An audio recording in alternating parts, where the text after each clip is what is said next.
Alors pour l'exercice 4, la première chose à faire, c'est d'être très rigoureux pour voir exactement ce qu'on nous demande. Donc ici, premier calcul, on a une multiplication, donc on a 17,82 fois 5,3. Je vous rappelle que quand vous procédez à une multiplication, vous n'êtes pas obligé d'aligner les virgules sur les virgules et que même ça complique un petit peu l'énoncé. Donc ici, on met pas les virgules sous les virgules, mais le dernier chiffre sous le dernier chiffre. Donc vous avez une ligne de calcul pour le 3, une ligne de calcul pour le 5. Donc, ligne du calcul pour le 3, elle commence sous le 3. 3 fois 2, 6. 8 fois 3, 24. 4, je retiens 2. 3 fois 7, 21. Et 2, 23. Je retiens 2. 3 fois 1, 3. Et 1. Et 2, 5. Donc, première ligne, vous avez ici 5346. Deuxième ligne, la ligne du 5, elle commence sous le 5. Donc, attention ici, soit on met un décalage avec un 0, soit on met un point, peu importe. Moi, je ne mets rien, mais je sais que la ligne du 5, elle commence sous le 5. 5 fois 2, 10, 0, je retiens 1. 8 fois 5, 40 et 1, 41, je retiens 4. 5 fois 7, 35 et 4, 39. 9, je retiens 3. 5 fois 1, 5 et 3, ça fait 8. Donc deuxième ligne, on trouve donc ici naturellement 8910 ou alors si vous avez mis le 0 ici, 89 100. Maintenant, on aligne donc ici. On peut rajouter le 0 si on le souhaite pour procéder à l'addition. Donc 6 et 0, 6. 4 et 0, 4. 3 et 1, 4. 9 et 5, 14. 4, je retiens 1. 8 et 1, 9. Alors, ce n'est pas tout à fait fini. Ici, il faut évidemment ne pas oublier la virgule. Vous avez 2 rangs ici, un rang ici. Ça fait un total de 3 rangs qu'il faut reporter ici dans le résultat. Donc on a ici 1, 2, 3 rangs et on tombe donc avec un total de 94,446. Alors pour montrer ça, qu'est-ce qu'on va faire? On va l'écrire sous forme ici de calcul en ligne et on écrit donc 94,446.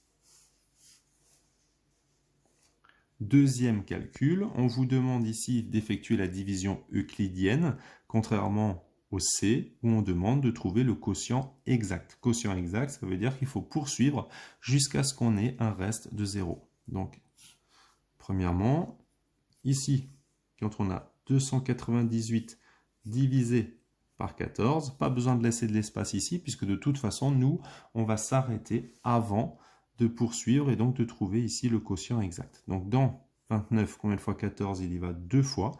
2 fois 14, ça fait 28. 29 et en 28, ça fait 1. J'abaisse le 8. Et donc dans 18, combien de fois 14? Une fois. 1 fois 14, 14. 18 moins 14, 4. Donc après, on n'oublie pas d'écrire dividende, diviseur, quotient, reste. Donc on écrit 298 égale 14 fois 21 plus 4. On s'intéresse maintenant donc au dernier calcul.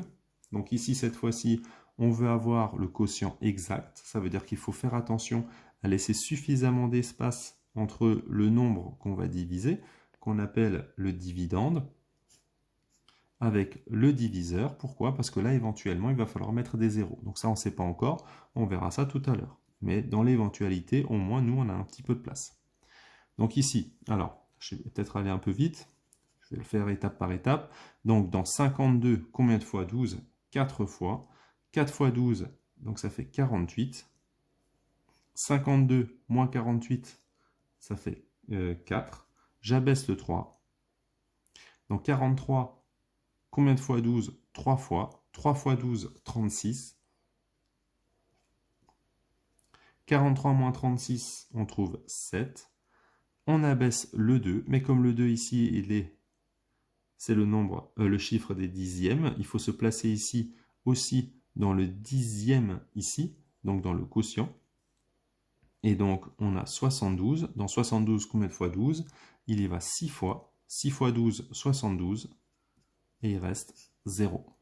Donc, naturellement, on peut écrire que 523,2 égale 12 fois 43,6. Et là, on pourrait écrire plus 0. Mais ce n'est pas forcément nécessaire, puisque de toute façon, ici, maintenant, le résultat, lui, il est exact.